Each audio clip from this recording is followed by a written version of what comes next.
18 साल बाद सिंध में नेशनल गेम्स का इनकाद, सिक्योरिटी हाई अलर्ट। इस वक्त नुमाइंदा 5 news Rashid Anwar national stadium के बाहर मौजूद हैं। मजीद उनसे जानते हैं। राशिद, बताइएगा क्या सूरत हाल है?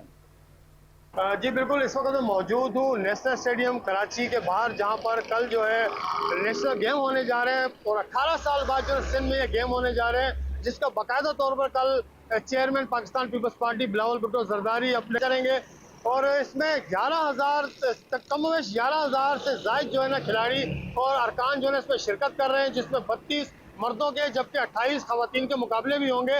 मजीद जो है शहरी हमारे साथ मौजूद है, इस हवाले से उनसे बात करते हैं। जी बताइएगा, कैसा लग रहा है आपको कि 18 साल बाद सिंध में ये नेशनल गेम होने जा रहे हैं, इसके ऊपर आप क्या कहेंगे?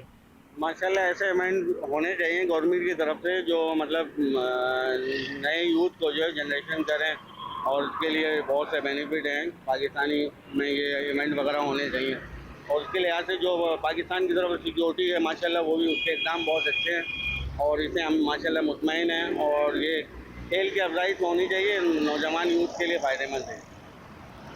जी बिल्कुल, अगर दूसरी जानब सिक्योरिटी की बात की जाए तो आज मैं यहाँ आपको दिखा सकूँ, मेरा कैमरामैन आपको दिखा देगा कि सिक्योरिटी यहाँ पर बहुत हाई अलर्ट है, जिसमें पाकिस्तान रेंजर्स, सिंध पुलिस और दीगर एजेंसीज के एहलकार जो है ना अपने चाको चौबंद दस्तों के साथ मौजूद है किसी भी नाखुशगवार वाक़े से निपटने के लिए। और ये सिंध के अवाम के लिए बड़ी खुशाइन बात है कि 18 साल बाद जो है सिंध में एक नेशनल गेम होने जा रहे हैं, जो एक बहुत अच्छी एजाज़ की बात है। जी बहुत शुक्रिया आपका।